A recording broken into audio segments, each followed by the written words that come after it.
الحمد لله الذي فطر السماوات والأرض ورفع السماوات بغير أمد ونور الشمس والقمر نحمده ونستعينه ونستغفره ونعوذ بالله من شرور أنفسنا ومن سيئات أعمالنا من يهده الله فلا مضل له ومن يضلله فلا هادي له ونشهد أن لا إله إلا الله وحده لا شريك له ولا مثل له ولا مثال له ونشهد أن سيدنا وشفيعنا وسندنا وحبيبنا ومولانا محمدا عبده ورسوله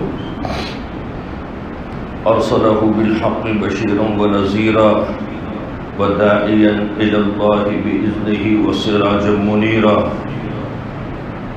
أما بعد وعن أبي ذر رضي الله عنه قال لي رسول الله صلى الله عليه وسلم 6 أيام اعقل يا أبا ذر ما يقال لك بعد فلما كان اليوم السابع قال أوصيك بتقوى الله في سر أمرك وعلانيته وإذا أسأت فأحسن ولا تسألن أحدا شيئا وإن سقط صوتك ولا تقبض أمانة ولا تقضي بين اثنين أو كما قال صلی اللہ علیہ وسلم۔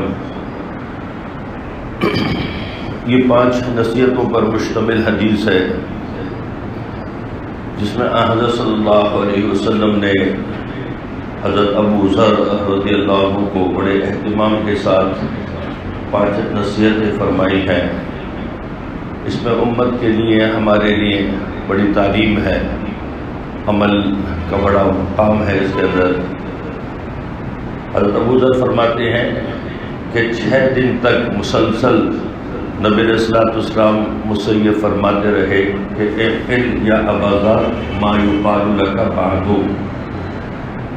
کہ بعد میں جو بات تم سے کہی جانے والی ہے اس کے لیے تیار رہو۔ ایک دن یہ بات کہی، ابو ذر کو بڑی جستجو ہوئی کہ آپ کیا بات کریں گے۔ پھر دوسرا دن آیا، پھر آپ نے یہ فرمایا کہ اعقل یا ابا ذر ما یقال لک بعد، جو بات کہی جانے والی ہے نا اس کے لیے تیار رہنا۔ اور آج بھی بات نہیں فرمائی، وہ بات بتائی نہیں کہ وہ بات کیا ہے۔ دوسرا دن بھی گزر گیا، پھر تیسرا دن آیا، تیسرا دن بھی آپ صلی اللہ علیہ وسلم نے یہی بات ارشاد فرمائی۔ مسلسل 6 دن تک آپ صلی اللہ علیہ وسلم ابو ذر رضی اللہ عنہ کو یہی فرماتے رہے، اعقل یا ابا ذر ما یقال لک بعد، کہ جو بات تم سے کہی جائے گی اس کے لیے تیار رہو۔ فلما کان الیوم السابع، فرماتے ہیں جب 7واں دن آیا تو قال، اب آپ صلی اللہ علیہ وسلم نے وہ بات بیان فرمائی۔ پہلی بات یہ فرمائی کہ اوصیک بتقوی اللہ فی سر امرک وعلانیتہ، کہ اپنے ظاہر اور باطن دونوں معاملے میں اللہ سے تقوی اختیار کرنا، اللہ سے ڈرنا، تمہارا ظاہر کا معاملہ ہو یا باطن کا معاملہ ہو، تمہاری جلوت ہو یا تمہاری خلوت ہو، تم تنہائی میں ہو یا مجمع میں ہو، اللہ سے ڈرتے رہنا۔ عام طور پر ہوتا یہ ہے کہ انسان مجمع میں لوگوں کے ہجوم کے اندر، لوگوں کی موجودگی کے اندر گناہ نہیں کرتا ہے کہ لوگ دیکھیں گے تو کیا کہیں گے، لیکن جب تنہائی میں ہوتا ہے تو تنہائی کے اندر وہ گناہ کے معاملے کر لیتا ہے اور یہ سمجھتا ہے کہ مجھے کسی نے دیکھا نہیں۔ یہ عام طور پر جب ہوتا ہے جب اللہ کے استحضار اور اللہ کے وجود کا تیقن نہیں ہوتا ہے۔ اگر انسان کو اللہ کے وجود کا تیقن ہو تو پھر انسان ہر حال میں اپنے آپ کو گناہ سے بچاتا ہے۔ لیکن ایک بڑی اچھی بات ہے کہ رمضان المبارک کا مہینہ آگے آنے والا ہے، اگر رجب کا یہ اخیر ہے بالکل، اور اب شعبان کا مہینہ ہے، رمضان کے مہینے میں ہر شخص کو اللہ کا اتنا استعداد تو ہوتا ہے کہ وہ تنہائی کے اندر کھاتا پیتا نہیں، کتنے گناہگار سے گناہگار کیوں نہ ہو، روزہ جب اس کا ہوتا ہے تو وہ خاموشی سے ٹھنڈا پانی نہیں پیتا ہے کہ چلو جی بیڈ روم میں کوئی دیکھ تو کوئی بھی مجھے نہیں دیکھ رہا تو لہذا پانی پی لیتا ہوں، شام کو گھر والوں کے سامنے افطار کے دسترخوان پر بیٹھ جاؤں گا، کسی کو کیا پتہ چلے گا۔ لیکن وہاں پر اللہ کا خوف موجود ہوتا ہے، اللہ کی موجودگی کا احساس ہوتا ہے کہ کوئی دیکھے نہ دیکھے میرا رب مجھ کو دیکھ رہا ہوتا ہے۔ تو روزوں کی اور رمضان کی برکات ہے کہ انسان کو اللہ کا استحضار ہوتا ہے، لیکن عام طور پر ہم سے تنہائیوں میں جب گناہ کا صدور ہوتا ہے تو ہم اپنے رب کو بھول جاتے ہیں کہ میرا رب مجھ کو دیکھ رہا ہے۔ جب رب کے استحضار کا تیقن ہوتا ہے تو انسان اپنے آپ کو گناہ سے بچاتا ہے۔ زلیخا نے جب یوسف علیہ السلام کو برائی کی دعوت دی تھی جو قرآن کے اندر موجود ہے، تو حضرت یوسف علیہ السلام چونکہ نبوت کے مرتبے پر ہیں، نبی ہیں، اور نبی کا استحضار سب سے زیادہ یقینی اور تیقن کے درجے میں ہوتا ہے، تو انہوں نے اپنے آپ کو انی اخاف اللہ اور قال معاذ اللہ اس قسم کے جملے ارشاد فرمائے اور اپنے آپ کو انہوں نے بچایا۔ تو دنیا میں ایسے بہت سارے واقعات ہوئے ہیں کہ جہاں پر کسی تنہائی کے موقع پر انسان کو گناہ کا موقع ملا لیکن اس کو اللہ کی موجودگی کا احساس ہوا۔ ایک باپ اپنے بیٹے کو نصیحت کر رہا تھا کہ بیٹا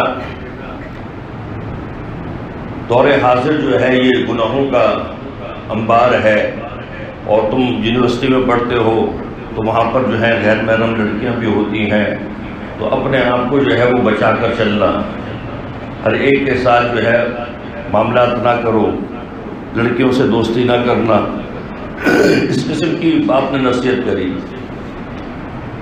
تو بیٹا کہنے لگا بابا آپ کون سے دور میں ہیں؟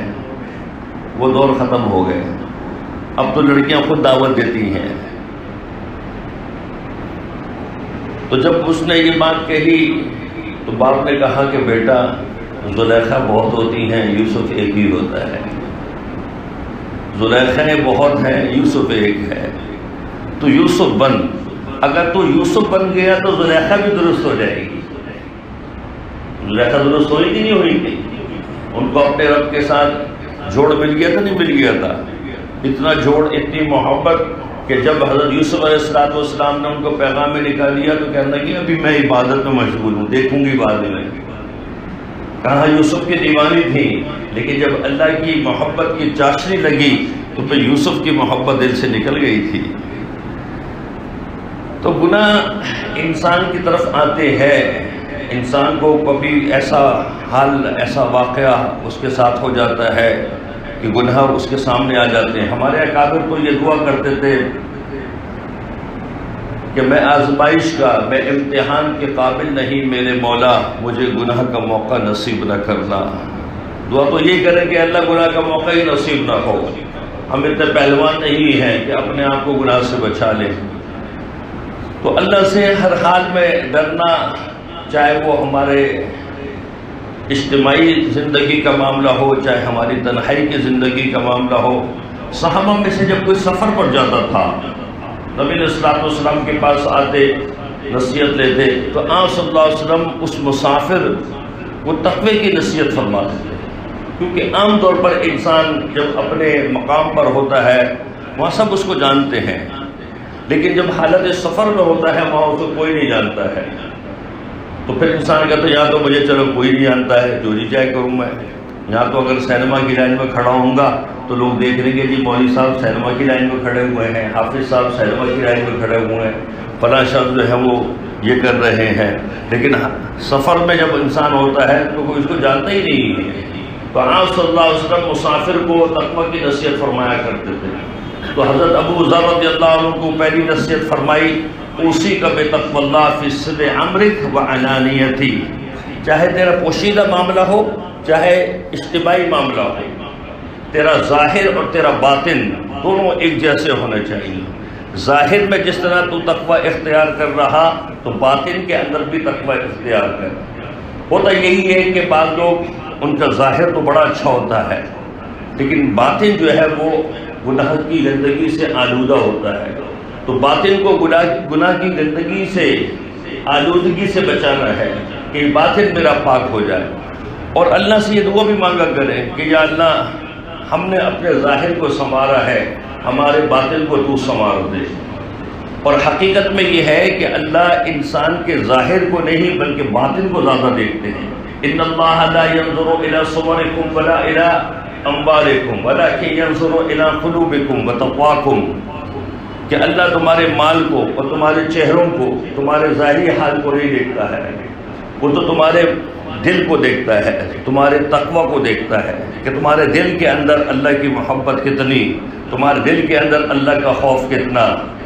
تو اس دل کو سلامتی والا بنانا ہے۔ یوم لا ينفع مال ولا بنون الا من اتى اللہ بقلب سلیم، کل قیامت کے دن انسان کا مال، اس کے بیٹے کچھ کام نہیں آئیں گے، ہاں اگر کام آئے گا سلامتی والا دل، جس دل کے اندر گناہوں سے سلامتی ہوگی، جس دل کے اندر دنیا کی محبت نہیں ہوگی، اور جس دل کے اندر مال کی محبت نہیں ہوگی، اور جس دل کے اندر مخلوق کی محبت نہیں ہوگی، وہ اللہ کی محبت سے لبریز ہوگا۔ دیکھیں جب انسان کو اللہ کی محبت نصیب ہوتی ہے تو پھر وہ اعمال پر آتا ہے۔ ایک بزرگ فرماتے ہیں کہ دو چیزیں ہیں، ایک ڈر اور ایک در، ایک اللہ کا ڈر اور ایک اللہ کا در۔ در مانے گھر، جس کو اللہ کا ڈر نصیب ہو گیا وہ گناہوں سے بچتا ہے، اور جس کو اللہ کا در نصیب ہو گیا وہ عبادت میں لگتا ہے۔ تو ڈر گناہوں سے روکتا ہے اور در جو ہے وہ عبادت پر لگاتا ہے۔ یہی زندگی دینی ہے کہ گناہ سے روکنا، اعمال کرنا، گناہ سے روکیں اور اعمال کریں، جو کام کرنے کے ہیں وہ کریں، اور جن کاموں سے روکا گیا ہے ان کاموں سے روکیں۔ یہ زبان کے جھوٹ سے روکیں، غیبت سے روکیں، آنکھوں کی جو لذت دیکھنے کی ہے غیر محرم کی، اس سے اپنے آپ کو روکیں۔ کانوں سے جو ہم لذت کے طور پر جو گناہ سنتے ہیں، آلات موسیقی سنتے ہیں، اس سے اپنے آپ کو روکیں۔ تو اپنے آپ کو جتنے گناہ ہیں ان سے روکیں۔ دل کا حسد، غرور، تکبر، بد اخلاقی، ان تمام گناہوں سے اپنے آپ کو روکنا ہے۔ حدیث میں آتا ہے نا کہ اہل جنت کی کیا نشانی ہے، تو اہل جنت کی ایک نشانی ہے مسکراتا چہرہ ہونا چاہیے، زبان جو ہے وہ نرم ہونے چاہیے، دل کے اندر رحم ہونا چاہیے، اور ہاتھ دینے والا ہونا چاہیے۔ یہ اہل جنت کی نشانی ہے کہ آپ کی زبان کے اندر نرمی ہے، آپ کے دل کے اندر رحم ہے، آپ سخی ہیں، اور آپ کے اخلاق بہت اچھے ہیں۔ آج ہمارے چہرے پر جو ہے 12 بجے ہوتے ہیں، تن پھن رہتے ہیں، اپنے گھر والوں کے ساتھ تن پھن ہیں، اپنی اولاد کے ساتھ جو ہے وہ شیوہ جبی ہے، پیشانی پر جو ہے ماتھے پر بل پڑے ہوئے ہیں۔ اخلاق سے ملے، علی وجہ طریق، خندہ پیشانی کے ساتھ۔ ایک مسلمان کو ایک مسکراہٹ دے دینے پر صدقے کا ثواب ہے۔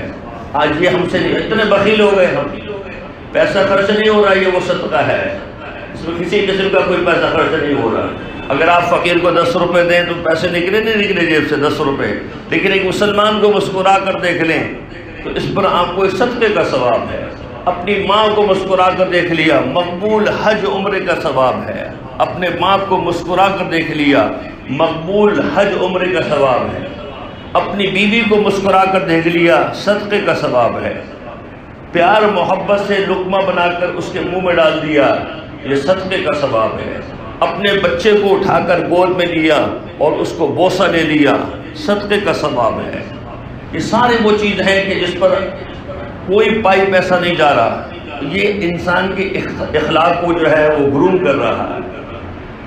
تو مسکراتا چہرہ ہونا چاہیے، ہنستا بستا چہرہ ہونا چاہیے۔ حضرت عائشہ رضی اللہ عنہ سے پوچھا کہ اللہ کے نبی جب گھر میں آتے تو کیسے آتے؟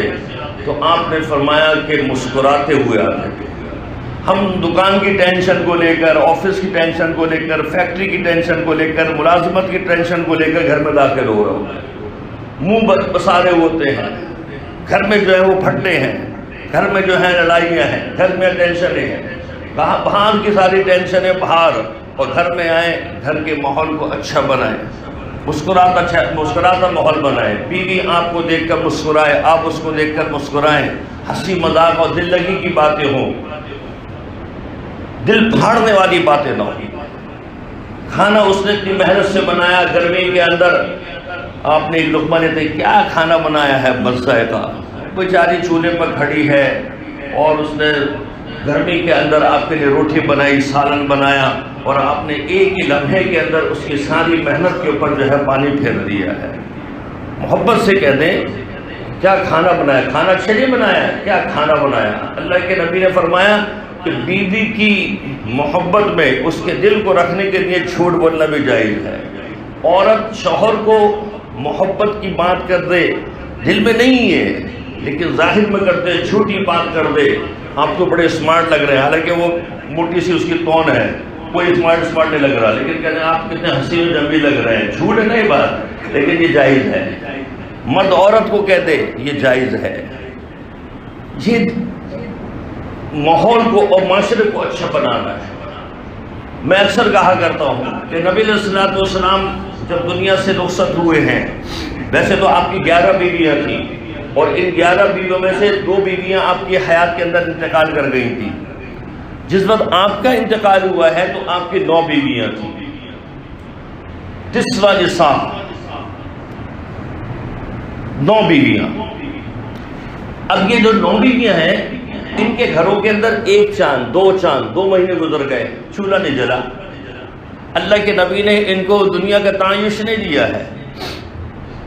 حضرت عائشہ سے کسی نے پوچھا تو کھانا کیا کھاتے تھے آپ لوگ، تو کہنے لگے کہ کھجور اور پانی، کھجور اور پانی۔ آپ اپنے گھر میں 1 ہفتے راشن نہ ڈالیں، گروسری نہ ڈالیں، ہنگامہ کھڑا ہو جائے گا۔ نبی علیہ الصلوۃ والسلام نے 2 مہینے، تیسرا چاند جب آتا تو جب جا کر چولہا جلتا، کچھ چیز آ جاتی تو پک جایا کرتی۔ لیکن ان 9 بیویوں کا حال یہ تھا کہ اپنی جان اللہ کے نبی پر نچھاور کرنے والی تھی، محبت دینے والی۔ کیوں کہ اللہ کے نبی نے بھی تو اتنی محبت دی تھی۔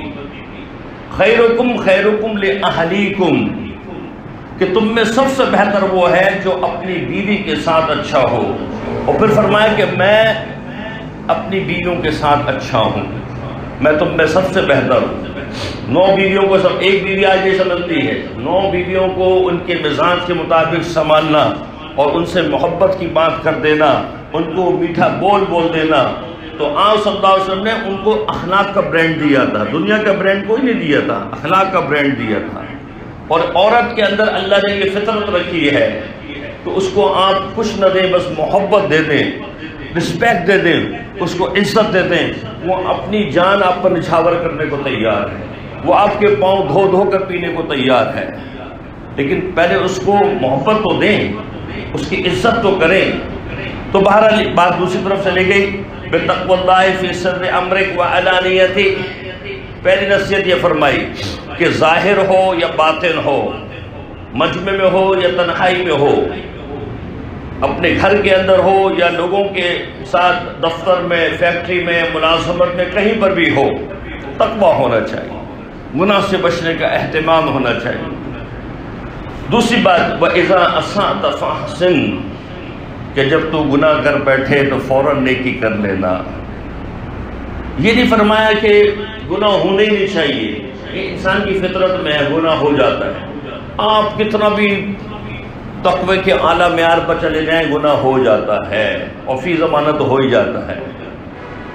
بد نگاہی کا، بد نظری کا جو ہے انبار کھڑا ہے۔ آپ کے اسمارٹ فون کے اندر اگر آپ فیس بک یوز کرتے ہیں، بس فیس بک کھولیں بد نگاہی، واٹس ایپ کھولیں کسی نے آپ کو میسج بھیجے ہوتے ہیں ویڈیو میں، اس کے اندر کبھی کوئی گانا بھی ہوتا ہے، بیک گراؤنڈ میں چل رہا میوزک چل رہا ہوتا ہے، کان میں تو پڑے گا، گناہ تو ہو جاتا ہے۔ ویڈیو بھی آ جاتی ہے، غیر محرم کی تصویریں بھی آ جاتی ہیں، گھروں میں جب جاتے ہیں ٹی وی لگاتے ہیں، آپ کوئی فلم یا ڈراموں کے ایپیسوڈ وغیرہ نہیں دیکھ رہے ہیں، لیکن ٹی وی دیکھ رہے ہیں، خبریں دیکھ رہے ہیں، اس میں عورت جو ہے وہ نیوز کاسٹر ہوتی ہے، وہ سامنے، یہ سب گناہ ہے، یہ کیا نہیں، یہ سب گناہ ہیں، گناہ تو ہو رہے ہیں۔ آپ گھر میں کوئی سود و سلد آتے ہیں، ہر پروڈکٹ کے اندر عورت کی تصویر ہے، گاڑی چلا رہے ہیں، بڑے بڑے بل بورڈ ہیں، ان پر عورتوں کی تصویر لگی ہوئی ہے، چلتی پھرتی عورتیں ہیں، نظر پڑتی ہے، مارکیٹ میں جاتے ہیں نظر پڑ جاتی ہے، چار دوست بیٹھتے ہیں غیبت ہو جاتی ہے، کبھی جھوٹ نکل جاتا ہے۔ تو کون ایسا ہے جو گناہ نہیں کرتا؟ اور اللہ کے نبی نے تو پوری امت کو خطاب کر کے فرمایا تھا، صحابہ سارے بیٹھے ہوئے ہیں، آپ نے فرمایا الا کلکم خطاؤن، تم سارے کے سارے خطا کار ہو، سب سے خطائیں ہوتی ہیں، وہ یہ نہیں کہے کہ میں دودھ کا دھلا ہوا ہوں۔ گناہوں سے پاک انبیاء علیہ السلام کی جماعت ہے، انبیاء جو ہے وہ گناہ سے بچے ہوتے ہیں، وہ ایک عصمت انبیاء کا مسئلہ ہے، اللہ ان کی گناہوں سے حفاظت اللہ کرتے ہیں، ان سے گناہ کا صدور نہیں ہوتا ہے۔ انبیاء کے بعد جو افراد ہوتے ہیں ان سے کہیں خال کوئی بات ایسی ہو جاتی ہے، اور ہم جیسے انسان ہوں تو بڑے گناہ ہوتے ہیں، تو اللہ کے نبی نے آسان طریقہ بتایا، وَخَيْرُ الْخَطَّائِينَ التَّوَّابُونَ، بہترین خطا کار وہ ہے کہ اپنی گناہ کے عمل پر توبہ کی توفیق اس کو مل جائے، فوراً توبہ کر لے، بہترین خطا کار وہ ہے۔ اور یہاں پر اللہ کے نبی حضرت ابو ذر رضی اللہ عنہ کو یہ نصیحت فرمائے، وَإِذَا أَسَأْتَ فَأَحْسِنْ، جب تجھ سے گناہ ہو جائے تو نیکی کر لینا، جیسی گناہ ہو جائے نیکی کر لو۔ بھئی نیکی کیا ہے؟ ایک سبحان اللہ نیکی ہے، استغفر اللہ کہہ دینا نیکی ہے، درود شریف پڑھ دینا نیکی ہے، لا الہ الا اللہ کا بول پڑھ دینا یہ نیکی ہے۔ بد نگاہی ہو گئی، استغفر اللہ، سبحان اللہ، الحمدللہ، اللہ اکبر، یہ نہ ہو کہ اس غیر محرم کو دیکھ کر کے سبحان اللہ، وہ کہے کہ اچھا جب مولوی صاحب جو ہے مجھے دیکھ کر جو ہے سبحان اللہ پڑھنا ہے، اس کو دیکھ کر نہ پڑھیں، نگاہیں کہیں اور ہونے کا ہوں پھر پڑھیں، ورنہ مسئلہ کھڑا ہوگا۔ بہرحال اللہ کے نبی نے فرمایا کہ وَإِذَا أَسَأْتَ فَأَحْسِنْ، جب تجھ سے گناہ ہو جائے تو نیکی کر لینا۔ یہ قاعدہ ہے، اِنَّ الْحَسَنَاتِ يُذْهِبْنَ السَّيِّئَاتِ، نیکیاں گناہوں کو بہا کر لے جاتی ہیں۔ جیسے مثال کے طور پر زمین کے اوپر گھر میں ہم دیکھتے ہیں بچہ پیشاب کر دیتا ہے تو ہم کیا کرتے ہیں؟ پانی بہا دیتے ہیں۔ کپڑے پر اگر نجاست لگ جاتی ہے تو اس کپڑے پر پانی بہاتے ہیں، پانی سے اس کو صاف کر دیتے ہیں۔ تو نیکیوں کی جو صفائی ہوتی ہے وہ گناہوں کے ذریعے سے ہوتی ہے۔ جہاں گناہ ہو گیا وہاں نیکی کر لو۔ نماز کا وقت ہے تو نماز پڑھ لو، 2 رکعت نفل ساتھ توبہ کی نیت سے پڑھ لو۔ آپ اگر نماز اس وقت نہیں پڑھ سکتے، ایسا موقع نہیں ہے، تو سبحان اللہ تو پڑھ سکتے ہیں نا، الحمدللہ تو پڑھ سکتے ہیں۔ جیب میں 10 روپے ہو تو صدقہ تو کر سکتے ہیں کہ نہ کسی فقیر کو میں نے یہ گناہ کیا تھا، اس گناہ کا یہ ازالہ ہے۔ تو بہرحال یہ اللہ کے نبی نے نصیحت فرمائی کہ جیسے ہی گناہ ہو اس کا تدارک ہو جائے، گناہ کو اپنے نامہ اعمال میں جمع نہ کریں، اس کا تدارک کر دیں۔ ان الحسنات یذھبن السیئات، اور پھر اللہ نے کتنی آسانی رکھی ہے کہ جب بندہ فجر کی نماز پڑھتا ہے اور پھر ظہر پڑھتا ہے تو فجر سے لے کر ظہر تک جتنے گناہ ہوئے یہ ظہر کے وضو سے دھل جاتے ہیں، ختم ہو جاتے ہیں۔ اللہ کے نبی نے فرمایا من توضأ فأحسن الوضوء ثم صلى ركعتين غفر له ما تقدم من ذنبه، جس نے وضو کیا اور اچھا وضو کیا، سنت کے مطابق وضو کیا، اور پھر اس نے 2 رکعت نماز پڑھی، اللہ پچھلے سارے گناہوں کو معاف فرما دیتے ہیں۔ تو گناہ ہو جائے فوراً نیکی کی طرف رغبت کرے، یہ ایک وتیرہ بنا لیں۔ ایک تو جیب میں ہر مسلمان کے تسبیح ہونا چاہیے۔ آج جس کی جیب میں ہاتھ ڈالو ایک موبائل نکلے گا، تسبیح نہیں نکلے گی، تسبیح نہیں ہوتی ہے۔ 20 روپے کی 25 روپے کی ایک تسبیح ہوتی ہے، لیکن مسجد کی تسبیح نہ لے جائیں۔ بہت سارے لوگ مسجد کی تسبیح کو جو ہے ثواب سمجھ کے لے جاتے ہیں۔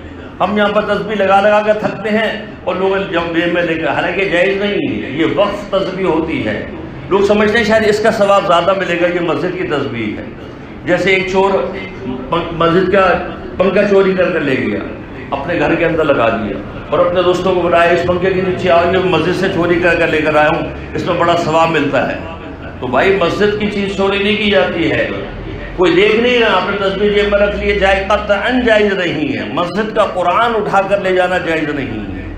آپ یہاں پر بیٹھ کر پڑھ سکتے ہیں اس قرآن کو، یہ وقف ہوتا ہے، یہ جائز نہیں ہے۔ مسجد کی کوئی چیز، یہاں تک کہ فقہا نے لکھا مسجد کے اندر جو پانی ہے اس پانی کو بھر کر اپنے گھر لے جانا یا اپنے دکان پر لے جانا، الا یہ کہ انتظامیہ نے کوئی نلکا اہل محلہ کے لیے یا مارکیٹ والوں کے لیے باہر لگا دیا ہو اور اس کی عمومی اجازت دے دی ہو تو ٹھیک ہے، ورنہ مسجد کا پانی لے جانا بھی جائز نہیں ہوتا ہے۔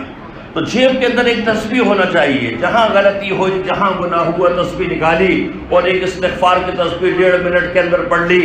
اللہ کے نبی پر درود کا ہدیہ اور نذرانہ بھیج دیا، من صلی علیہ، جس نے مجھ پر 1 مرتبہ درود پڑھا، صلی اللہ علیہ 10 مرات، اللہ اس پر 10 مرتبہ رحمتوں کا نزول فرماتے ہیں۔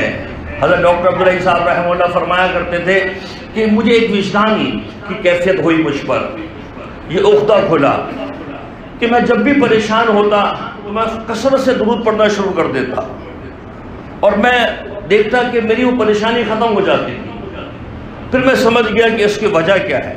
اس کی وجہ یہ ہے کہ حدیث میں آتا ہے، اللہ کے نبی نے فرمایا کہ جو میری قبر پر آ کر مجھ پر درود پڑھتا ہے تو اس درود کو میں براہ راست سنتا ہوں اور میں اس کا جواب دیتا ہوں، اور جو دنیا کے کسی بھی علاقے مقام سے درود بھیجتا ہے تو اللہ نے فرشتوں کی ایک جماعت بنائی ہے جو ان درودوں کو میرے پاس پہنچاتی ہے۔ فلاں ابن فلاں نے سلام کہا ہے، فلاں ابن فلاں نے آپ پر درود پڑھا ہے، تو میں اس کا جواب دیتا ہوں۔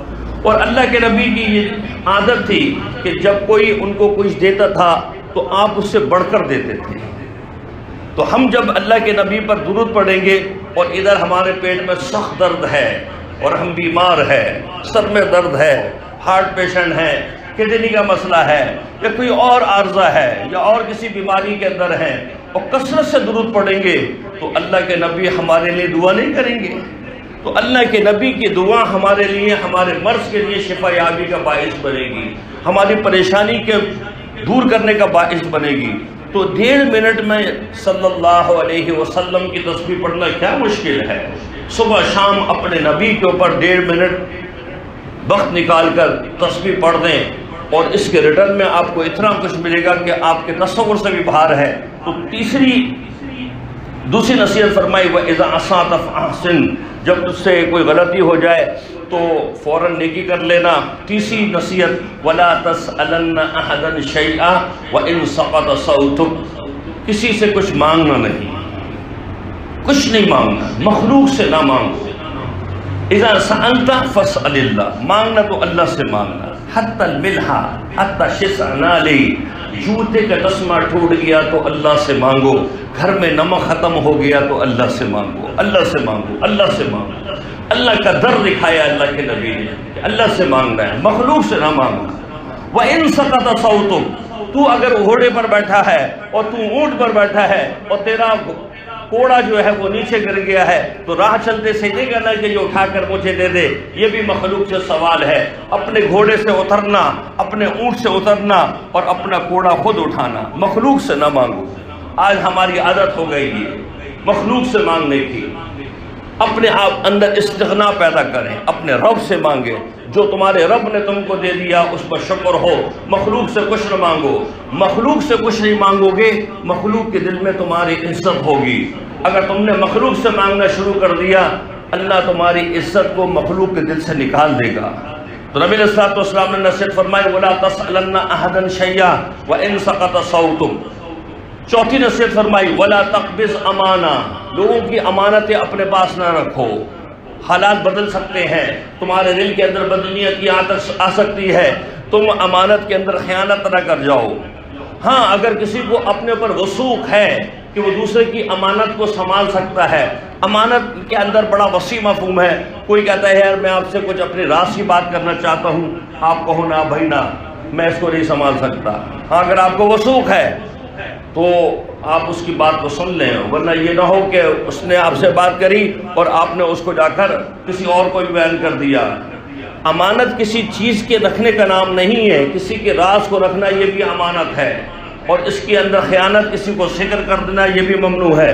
یہاں تک کہ اللہ کے نبی نے فرمایا کہ اگر کسی شخص نے تم سے بات کرنے سے پہلے یہ کہا کہ میں تم کو یہ بات کہہ رہا، کسی کو ذکر نہیں کرنا، اب یہ امانت ہے، کسی کو ذکر نہیں کرنا۔ پھر اللہ کے نبی نے فرمایا کہ اگر کسی نے یہ بات نہیں کہی کہ کسی کو ذکر نہیں کرنا، لیکن اس نے بات کرنے سے پہلے دائیں بائیں دیکھ لیا کوئی ہے تو نہیں، یہ دائیں بائیں دیکھنا یہ بھی اس بات کی دلیل ہے کہ وہ چاہتا ہے کسی اور کو نہ پتہ چلے، یہ بھی امانت ہو جائے گی، یہ بھی آگے نہیں بڑھائی جائے گی۔ تو چوتھی نصیحت فرمائی وَلَا تَقْبِضْ امانہ، کسی کی امانت اپنے پاس نہ رکھنا۔ فقہا نے لکھا ہے کہ اگر اپنے اوپر وثوق اور اعتماد ہے تو پھر رکھیں۔ اللہ کے نبی امانت رکھتے تھے، صادق و امین تھے، صحابہ کے پاس بھی ہوتی تھی، لیکن عمومی طور پر آپ صلی اللہ علیہ وسلم نے منع فرمایا ہے کہ امانت کسی کے رکھو، کہیں ایسا نہ ہو خیانت کا جذبہ آ جائے۔ وَلَا تَقْضِ بَيْنَ اثْنَيْنِ، اور پانچویں نصیحت فرمائی کہ دو شخصوں کے درمیان بھی فیصل نہ بننا، فیصلہ کرنے والا نہ بننا، حاکم نہ بننا، حکم نہ بننا۔ غلطی ہو سکتی ہے، تمہارا رجحان کسی ایک کی طرف ہو سکتا ہے، ایک جانب طرفداری ہو سکتی ہے، عدل تم سے ساقط ہو جائے گا، اور کل قیامت کے دن جو جور اور ظلم لے کر آئے گا، اس ظالم کو اللہ تبارک و تعالیٰ اس کے بالوں سے پکڑ کر زمین اور آسمان کے اس خلا کے درمیان لٹکا دے گا۔ تو ظلم اللہ کو بالکل پسند نہیں۔ تو جب انسان فیصل بنتا ہے، فیصلہ کرتا ہے دو خاندانوں کے درمیان، دو فردوں کے درمیان، تو اس سے غلط طرفداری ہو جاتی ہے، جانبداری ہو جاتی ہے۔ ہاں اگر اپنے پر اعتماد ہے، کسی کی طرفداری نہیں کریں گے، تو صحابہ کو بنایا، حضرت علی رضی اللہ عنہ کو یمن بھیجا قاصی بنا کر۔ حضرت علی آئے کہنے اللہ کے نبی انا حدیث السن، ایک بات تو یہ کہ عمر چھوٹی ہے، دوسری بات یہ کہ مجھے قضا کا علم نہیں آتا ہے، میں کبھی قاضی نہیں بنا، میں کبھی جج نہیں بنا، مجھے قضا کا علم نہیں آتا ہے۔ اب حضرت علی کو اللہ نے ایک علم کا آگے ایک مقام دینا تھا، پھر تربیت تو نبی کے ذریعے سے ہوئی تھی۔ 6 سال کی عمر میں تھے، نبی علیہ السلام کے پاس آ گئے تھے، ساری تربیت تو اللہ کے نبی نے کری تھی۔ اللہ کے نبی نے فرمایا علی بس اس بات کا خیال، پہلے تو آپ صلی اللہ علیہ وسلم نے دعا دی کہ اے اللہ اس کو جو ہے سیدھا راستہ دکھا، اے اللہ اس کو رشد دکھا، اس کو ہدایت دے، ہدایت الطریق دے۔ ایک تو دعا یہ دے دی، دوسری آپ نے فرمایا کہ علی جب تیرے پاس دو شخصوں کا قضیہ آئے اور ایک آ کر کچھ بات کرے تو ایک کی سن کر فیصلہ نہ کرنا، دوسرے کو بھی بلانا اور اس کو بھی سننا، اب اس تناظر کے اندر فیصلہ کرنا۔ ہمارے ہوتا یہی ہے، خاندانوں کے اندر دو فردوں کے اندر یہی ہوتا ہے کہ ایک نے کہہ دی بس ہم نے فیصلے کا، اور اپنے طرف سے باتیں گھڑنا شروع کر دیں، دوسرے کے بھی تو سنو کہ دوسرا کیا کہہ رہا ہے۔ یہ ہو سکتا ہے پھر اس حضرت علی کا قول بھی آتا ہے کہ ایک شخص آئے، اس کی ایک آنکھ نکلی بھی ہو اور آ کر کہے کہ میری مدد کرو، فلاں نے میری آنکھ نکال دی ہے، تو حضرت علی نے فرمایا اس کی مدد کے لیے دوڑنا نہیں، ہو سکتا ہے یہ اس کی 2 آنکھیں نکال کر آیا ہو۔